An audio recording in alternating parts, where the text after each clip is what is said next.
साथियों, एक बार फिर हम हाजिर हैं। हम शैलेश कुमार पाल आईसीएस के यूट्यूब चैनल पर। कल के पिछले वीडियो में हम लोगों ने पढ़ा था कोहलबर्ग की नैतिक अवस्थाएं, नैतिक विकास के बारे में पढ़ा था। उससे पहले नैतिकता क्या थी, मोरलिटी क्या थी, उसके बारे में पढ़ा था। और बहुत सारे बालकों के द्वारा उस वीडियो को पसंद भी किया गया, उसको शेयर भी किया। कोई भी वीडियो आप सभी लोग देखिए तो उस वीडियो को अंत तक जरूर देखिए, क्योंकि जब आप वीडियो देखना प्रारंभ करते हैं तो शुरुआत की कुछ चीज़ें देखने के बाद में से 2-4 चीज़ें आपने देखी और सोचा कि हम उसको बाद में देख लेंगे, तो कार्य तो कोई बाद में होता ही नहीं है। वो बाद वाला फिर बाद में ही रह जाता है। जब आप कोई कार्य कर रहे हैं तो आप कार्य कर रहे हैं तो उसको कर ही डालिए, पढ़ रहे हैं तो पढ़ ही डालिए, समझ गए। तो वो कार्य अगर छूट गया तो फिर वो छूट जाता है। तो आप अगर वीडियो देख रहे हैं तो उसको देखिए, पूरा देखिए। तो अंत तक देखेंगे तो आपके माइंड में सेट हो जाएगा। वेरी इंपॉर्टेंट टॉपिक आज का, most important topic, super TET, C TET और यूपी टेट का सबसे जबरदस्त टॉपिक, जिस पर मनोविज्ञान की आधारशिला है, वो टॉपिक आज मैं आपके सामने प्रस्तुत करने जा रहा हूं। और नाम तो आपको पता है, ये कभी ये महंगे हो जाते हैं, कभी ये बहुत सस्ते हो जाते हैं। और जैसा कि अभी कुछ पिछले साल की बात है, इनके भाव बहुत बढ़ गए थे, अब भाव थोड़े इनके कम चल रहे हैं। नाम समझ गए होंगे, नाम इनका है पियाजे तो जीन पियाजे इनका नाम है। ये आप समझ लीजिए कि मनोविज्ञान के या अवस्थाओं की, बालक की अवस्थाओं के पितामह बोले जाते हैं। और इन्होंने जो अवस्थाएं बालक की दी हैं, उस अवस्थाओं पर एक प्रश्न का आना सीटेड में 100% कन्फर्म है। बिना सीटेड का पेपर जीन पियाजे के नाम ना आए तो वो पेपर नहीं रहता है। बात समझ गए। जिस प्रकार से शादी के कार्ड में श्री गणेशाय नामा ना लिखा हो तब तक वो कार्ड नहीं होता है, उसी प्रकार से सीटेड के पेपर में जीन पियाजे ना लिखा हो तो पेपर नहीं होता है। तो समझ गए। जीन पियाजे हम लोग आज पढ़ेंगे कि जीन पियाजे क्या थे, कौन थे, कहाँ के निवासी थे, क्या इन्होंने बताया मनोविज्ञान में, क्या था इनका सिद्धांत, क्या थी इन्होंने बालकों के बारे में बताई गई अवस्थाओं, इन सारी चीजों पर चर्चा हम लोग करेंगे। चलिए टॉपिक अपना हम डाल देते हैं, जीन पियाजे। ये स्विट्जरलैंड के रहने वाले थे, स्विस। बड़ा ही रोमांटिक जगह है, सबसे महंगी जगहों में से एक आती है। प्रकृति का सौंदर्य बड़ा मतलब ऐसा समझ लीजिए कि अगर अच्छी वादियों स्थलों पर घूमने के लिए जाना है, अपना कश्मीर है, कश्मीर के बाद अगर है तो स्विट्जरलैंड है। तो स्विट्जरलैंड के निवासी थे। इन्होंने बालक की अवस्थाओं के बारे में भी बताया। इन्होंने बालक के संज्ञानात्मक विकास के बारे में सबसे ज्यादा बताया। संज्ञानात्मक विकास, अब आप इसको समझते चलें। संज्ञानात्मक को 2 भागों में तोड़ दें तो अगर हम एक भाग में तोड़ें तो हो जाएगा संज्ञान। क्या हो जाएगा? संज्ञान। जब कोई चीज हम लोग अपने संज्ञान में लेते हैं, कह दें ये कप यहीं पर अभी रखा था, यह कप अभी यहीं पर रखा था और अभी गायब हो गया, ये मेरे संज्ञान में ये बात थी, मेरे संज्ञान में ये बात पहले से ही थी। या कह दें इस परीक्षा में नकल हुई, या संज्ञान में मेरे पहले बात थी। तो संज्ञान का मतलब हो गया जो ज्ञान आपको पहले से हो, दैट इज कॉल्ड संज्ञान। इसी संज्ञान को थोड़ा और तोड़ दिया गया तो ये इसमें से ही एक शब्द निकल कर आ गया ज्ञानात्मक। संज्ञानात्मक में से निकल करके आ गया ज्ञानात्मक। तो ये ज्ञानात्मक विकास हो गया। ज्ञान आपका कहां से जुड़ा हुआ है? मस्तिष्क से। तो ये हो गया मानसिक विकास। मस्तिष्क या मानसिक को ही दूसरे शब्दों में कहते हैं बौद्धिक। तो 4 नाम यहां पर निकल करके आए, संज्ञानात्मक विकास, ज्ञानात्मक विकास, मानसिक विकास और बौद्धिक विकास। सभी का अर्थ एक ही है लगभग। और जीन पियाजे का अगर पूछ दिया जाए, जीन पियाजे या कह दिया जाए संज्ञानात्मक विकास का सिद्धांत किसने दिया? जीन पियाजे ने दिया। ज्ञानात्मक विकास का सिद्धांत किसने दिया? जीन पियाजे ने दिया। मानसिक विकास का सिद्धांत किसने दिया? जीन पियाजे ने दिया। बौद्धिक विकास का सिद्धांत किसने दिया? जीन पियाजे ने दिया। कहने का तात्पर्य यह है कि अगर कोई भी चारों में से एक नाम लेकर के कह दिया जाए कि यह सिद्धांत किसने दिया है, तो नाम आएगा जीन पियाजे। बात समझ गए? तो अब हम चर्चा परिचर्चा पर आते हैं हम लोग कि ज्ञानात्मक, मानसिक और ये सब बौद्धिक औद्धिक क्या है। तो मानसिक विकास का तात्पर्य है मस्तिष्क में चलने वाली क्रियाएं और मस्तिष्क के अनुरूप ही बॉडी शरीर का संचालन होता है। जैसे कि अगर हमें भूख लगी तो लोग कहते हैं हमें भूख लगी है, तो हमारा पेट बोल रहा है खाना लाओ खाना लाओ, नहीं, हमारा दिमाग मस्तिष्क कह रहा है खाना लाओ। इसको समझने योग्य बात है। हमारा दिमाग कहता है कि हमें भूख लगी, पेट में जब मशीनी क्रियाएं कार्य कर रही हैं, वो धीमे धीमे जब उन पर बोझ आना कम हो जाता है तो हमको लगता है खालीपन, कि हमारा पेट खाली है। और क्योंकि जब मशीन अंदर जो हमारी मशीनी क्रियाएं चल रही हैं, समझ गए, पेट के अंदर आंतें वगैरह, फेफड़े वगैरह ये सब जो है नॉर्मली चलने लगते हैं, तो ऐसा लगता है कि हमारा पेट बहुत नॉर्मली कार्य कर रहा है, तब हमको भूख का आनंद महसूस होती है। भूख वो हमारे मस्तिष्क में जाती है, मस्तिष्क हमारा कहता है कि हाँ आपको भूख लगी है, और फिर वो मस्तिष्क हमारे हाथों पर आते हैं। यानी कि हमको भूख लगी है तो हमको इस वस्तु को उठाना है। खाने के लिए ये डस्टर नहीं उठाना है, खाने वाली चीज उठानी है, मतलब खाना उठाना है और उसको खाना है। तो ये मस्तिष्क हमारा हाथ ले जाता है, मस्तिष्क ही भोजन उठवाता है हाथ से और मस्तिष्क के मुंह में डालता है। बात समझ गए? कहने का तात्पर्य मस्तिष्क के द्वारा ही शरीर का संचालन होता है, पूरे शरीर का। कहा गया, बहुत बड़ी बात है कि अगर व्यक्ति को दवा मुक्त रहना है, दवा मुक्त समझते हैं, बीमारी मुक्त रहना है, तो सबसे बहुत ही अच्छी चीज होती है, वो होता है खुश रहना।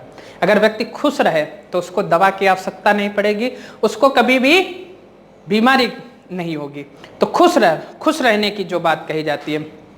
लेकिन वो हैप्पीनेस, वो सब कहाँ से हमारी आएगी और कहाँ से उसको हम लोग गेन करेंगे? मस्तिष्क में चलने वाली क्रियाएं। क्योंकि जब हमारे दिमाग में, मस्तिष्क में जो क्रियाएं चलती हैं, तो उसमें दुख होता है, दर्द होता है, तनाव होता है, ईर्ष्या होता है, द्वेष होता है, काम होता है। तो ये सारी भावनाएं हमारे मस्तिष्क में भरी हुई हैं और खुशी को जगह मिलती है बहुत कम। और इनको अगर डिलीट करके खुश, मतलब हैप्पीनेस को ले आए साथ में, तो शरीर जो है खुश रहेगा, स्वस्थ रहेगा। तो कहने का तात्पर्य यह है, मस्तिष्क से पूरा शरीर की क्रियाएं होती हैं। अब जीन पियाजे ने अपने कुछ संप्रत्यय दिए हैं, उन संप्रत्यय को इन्होंने विभाजित किया, तो उसमें से ही हम कुछ संप्रत्यय भी याद पढ़ेंगे। संप्रत्यय को हम लोग कॉन्सेप्ट्स कहते हैं। देखिए, हम जो भी चीज आपको पढ़ा रहे हैं, C TET, UP TET, super TET और जितनी भी आपकी शिक्षक संबंधी जितने भी एग्जाम होते हैं, उन सबसे जुड़ी हुई हैं। ठीक है, अब सीटेट का एग्जाम आने वाला है, तो उससे संबंधित कुछ चीजें, उस पर ज्यादा फोकस हो रहा है।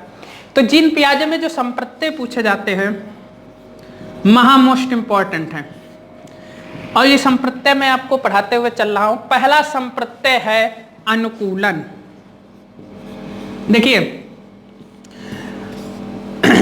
बातें बहुत सारी होती हैं, आपको कहां पर लिखना है, कहां से चीजों को गेन करना है, ये भी मैं बता दे रहा हूं। अनुकूलन शब्द आ गया।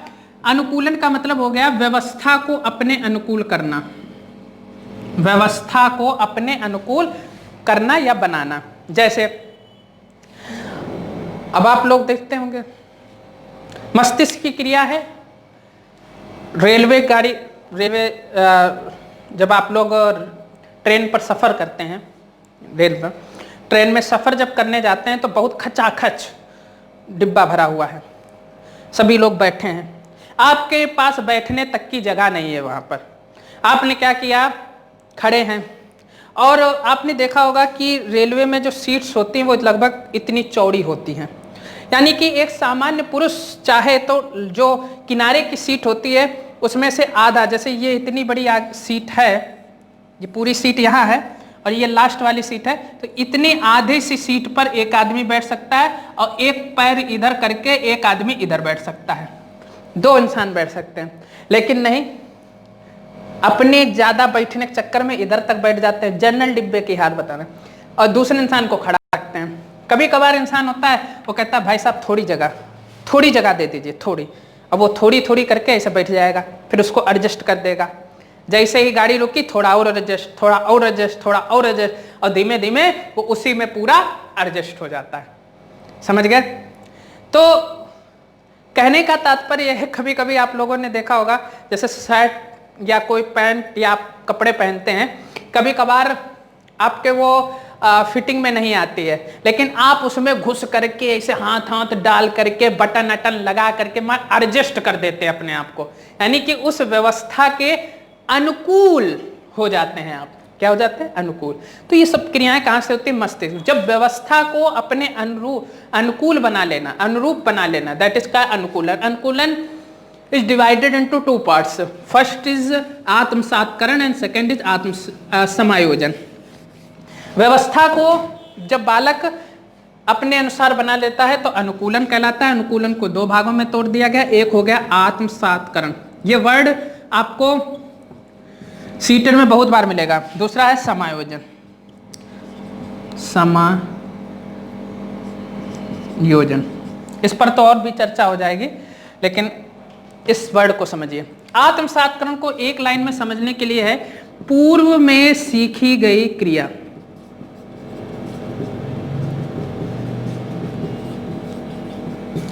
समायोजन का मतलब है पूर्व में सीखी गई क्रिया के कार्य ना आने पर करने जाने वाली नई क्रिया। हम थोड़ा सा यहां पर शॉर्ट में लिख रहे हैं, नई क्रिया। फिर से मैं बोले दे रहा हूं, पूर्व में सीखी गई क्रिया के काम ना आने पर प्रयोग की गई नई क्रिया समायोजन कहलाती है। बात समझ गए? आत्मसात्करण का मतलब है पूर्व में सीखी गई क्रिया, दैट इज कॉल्ड आत्मसात्करण। पूर्व में सीखी गई क्रिया के काम न आने पर प्रयोग की गई नई क्रिया, दैट इज कॉल्ड समायोजन। जैसे अगर कोई आपने कार्य को पहले सीखा हो और आप उस कार्य को वहां पर बिगड़ गया हो, तो और वहां पर आपने नई चीज की क्रिया जोड़ दी हो। जैसे मान लीजिए आपने क्या किया, पतीली में चाय रखी, तो चाय में आपने धोखे से शक्कर की जगह पर आपने चावल डाल दिए, अब पक गए चावल। शक्कर की जगह पर धोखे से आपने चावल डाल दिए।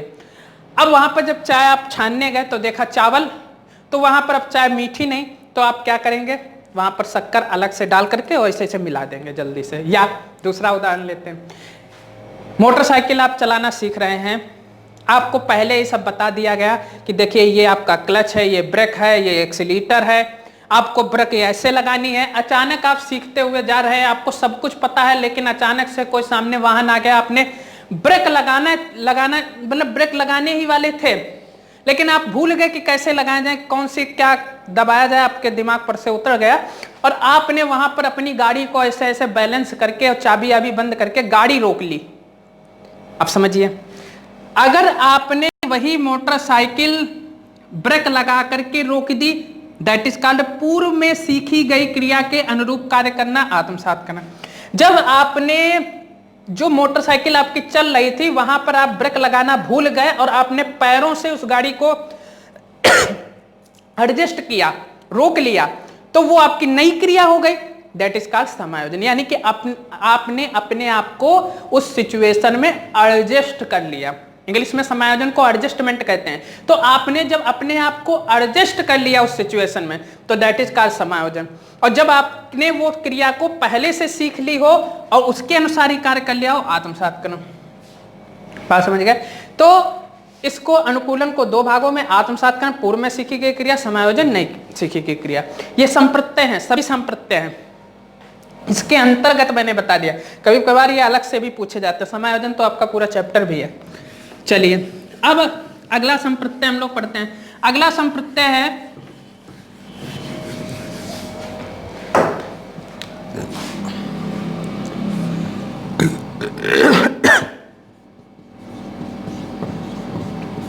स्कीमा।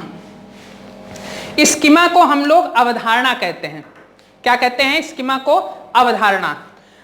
अब हम लोग अवधारणा को पढ़ेंगे। दूसरे शब्दों में इसको हम लोग कहते हैं अवधारणा। अवधारणा क्या है, स्कीमा क्या है, अवधारणा, इसको भी पढ़ते हैं। स्कीमा का मतलब होता है किसी चीज को आप जनरलाइजेशन कर दें, उसका सामान्यीकरण कर दें। क्या कर दें? सामान्यीकरण की प्रक्रिया को हम लोग स्कीमा कहते हैं, कॉन्सेप्ट कहते हैं।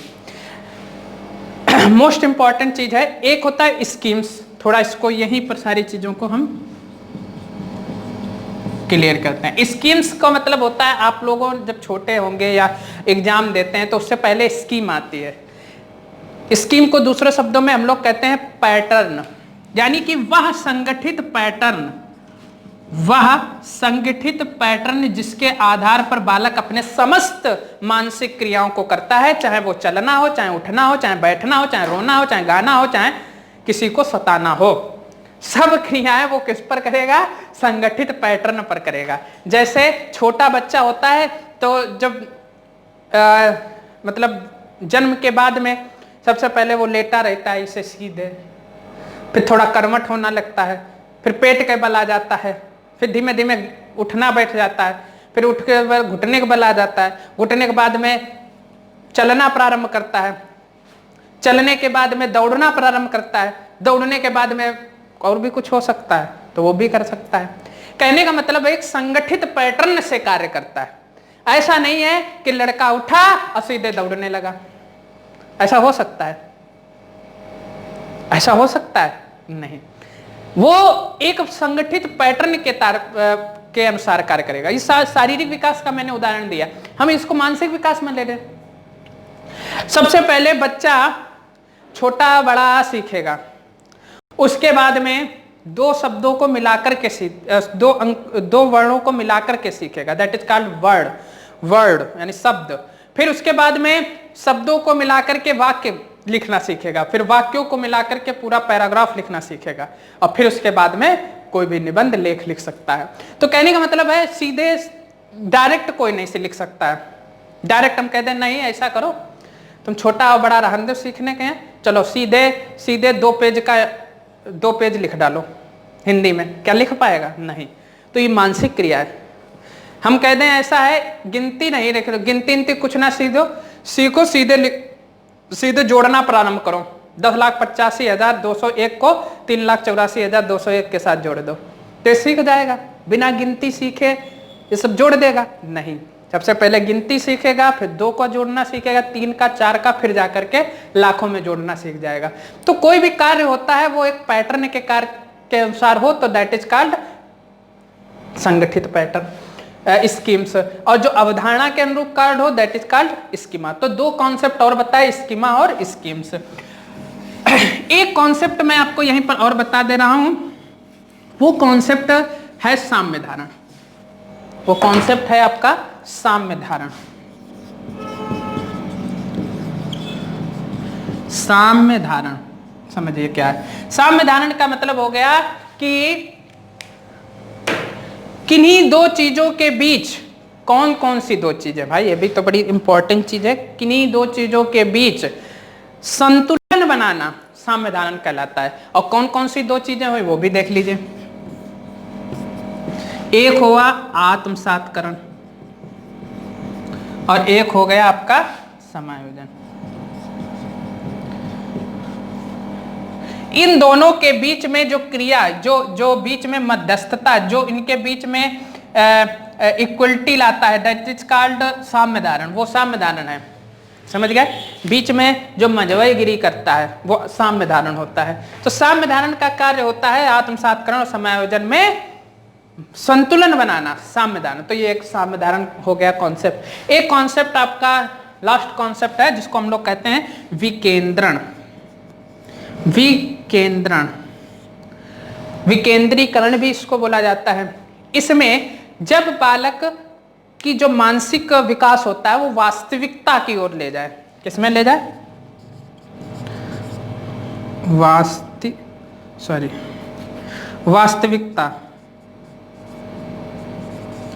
वास्तविकता की ओर ले जाए तो वो विकेंद्रीकरण होता है। जैसे कोई बालक मानसिक विकास के ही अंतर्गत हम लोग लेंगे, जैसे कोई छोटा बालक है, आप उसको रंग पहचानने के लिए दीजिए। जैसे ये यहाँ पर है, इधर आ जाते हैं हम लोग, ये यहाँ पर आप देख रहे हैं येलो है, ये ब्लैक है, ये रेड है। अब इस येलो ब्लैक रेड, और आप बच्चे से कहें नहीं नहीं नहीं बेटा ये ब्लैक नहीं, दैट इज रेड, और ये येलो वालों को कहें नहीं ये no no no no no ये येलो नहीं, दैट इज व्हाइट, व्हाइट कहने तो व्हाइट वो मान लेगा नहीं, वो कहेगा नहीं this is yellow, this is black, that is red. तो मतलब कहने का तात्पर्य वो इस चीज को मानेगा ही नहीं, क्योंकि वो इस चीज से वास्तविकता से रूबरू है। कभी कभार जो हमारे दिमाग में चीजें देख ली जाती हैं हम उसको वास्तविक मान लेते हैं, ये भी एक मानसिक क्रिया है। और जब हम कुछ चीज को वास्तविक मान लेते हैं तो हमारे कार्य भी उसी के अनुरूप होने लगते हैं। जैसे सपोज दैट है कि आपने कोई कार्य को करना प्रारंभ किया, बहुत ही धीमे से करना प्रारंभ किया, बहुत तेज गति से करना प्रारंभ किया, कभी आपने बहुत ही कार्य तेज गति से करना प्रारंभ किया, लेकिन सभी में फर्क होता है, उसकी वास्तविकता में फर्क होता है, उसके पीछे लगी हुई मेहनत के पीछे का फर्क होता है। तो ये कॉन्सेप्ट्स थे, ये कॉन्सेप्ट्स आप सीटेट के अनुरूप से तो बहुत ही इंपॉर्टेंट है। आत्मसातकरण पूर्व में सीखी गई क्रिया के द्वारा कार्य करना, समायोजन पूर्व में सीखी गई क्रिया के द्वारा न कार्य करने पर नई क्रिया, और इन दोनों को के जो ऊपर यानी कि इन दोनों के अंतर्गत जो ये दोनों कार्य करते हैं आत्मसातकरण और समायोजन, उसके ऊपर है अनुकूलन, यानी कि व्यवस्था बालक के अनुरूप होनी चाहिए। एक प्रश्न बहुत आता है, बहुत बार पूछा गया सिस्टम व्यवस्था बालक के अनुरूप होनी चाहिए या बालक व्यवस्था के अनुरूप होना चाहिए। इस प्रश्न का उत्तर आप कमेंट बॉक्स में दे सकते हैं। फिर से मैं एक ही लाइन में प्रश्न है कि व्यवस्था बालक के अनुरूप होनी चाहिए या बालक व्यवस्था के अनुरूप होना चाहिए, लिख करके बताइएगा जरूर। तो कहने का तात्पर्य है कि साम्य धारण, आत्मसातकरण और समायोजन के बीच का जो कड़ी है दैट इज का साम्य धारण, विकेंद्रीकरण मतलब वास्तविकता, स्कीमा अवधारणा, स्कीम संगठित पैटर्न। तो ये आपके थे संप्रत्यय जीन पियाजे के संबंधी। अब हम आगे के वीडियोज में पढ़ेंगे जीन पियाजे की अवस्थाएं, कौन कौन सी अवस्थाएं हैं। ये जीन पियाजे का जो संज्ञानात्मक विकास है उसका जो पार्ट 2 आएगा उसमें आप पढ़ेंगे जीन पियाजे की अवस्थाएं और उस विकास से यानी कि संज्ञानात्मक विकास से पड़ने वाला प्रभाव, बालक पर संज्ञानात्मक विकास से पड़ने वाला प्रभाव, इस चीज को भी हम अगले वीडियो में पढ़ेंगे। और इस वीडियो को आप लोगों ने अगर अच्छा लगा हो तो आप बेझिझक जो है आप इस पर कमेंट कर सकते हैं और आगे लाइक कमेंट शेयर तो आप सभी लोगों को पता ही है। और यूं ही पढ़ते रहिए, बढ़ते रहिए, क्योंकि खाली बैठने से तो कुछ मिलेगा नहीं। इसलिए आप लोग जितनी ज़्यादा मेहनत करेंगे आप लोग उतनी ही ज़्यादा सफलता प्राप्त करेंगे, क्योंकि मेहनत ही सफलता की कुंजी है। ठीक है, तो मेहनत करते रहिए, बढ़ते रहिए।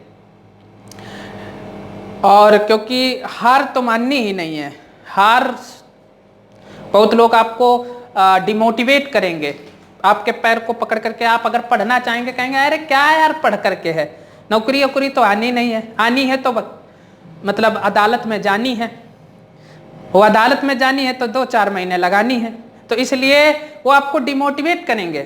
पर आप अपनी पॉजिटिविटी के साथ बढ़िए, दूसरों के सुनकर अगर चलेंगे तो कभी सक्सेस नहीं हो पाएंगे। तो दूसरों की सुनिए, जो अच्छी चीज़ों हो, बुरी चीज़ों से आप दूर रहिए। अपनी मेहनत है, आपको अपनी ज़िंदगी जीनी है अच्छी तरीके से, मेहनत करते रहिए, यूं ही आगे बढ़ते रहिए। ठीक है, क्योंकि एक चींटी भी हार नहीं कभी मानी है, और वो तो फिर कहा ही गया है कि चढ़कर गिरना गिरकर चढ़ना, चढ़कर गिरना गिरकर चढ़ना ना अखरता है। बात समझ गए? कोशिश करने वालों की हार नहीं होती। तो that is the point of view. तो बढ़ते रहिए, आगे बढ़ते रहिए, लाइक शेयर कमेंट करिए। और ICS हरदोई जो यूट्यूब चैनल है इस पर आपको लगातार मनोविज्ञान के वीडियो मिलते रहेंगे। बहुत बहुत धन्यवाद। मैं शैलेश कुमार पाल।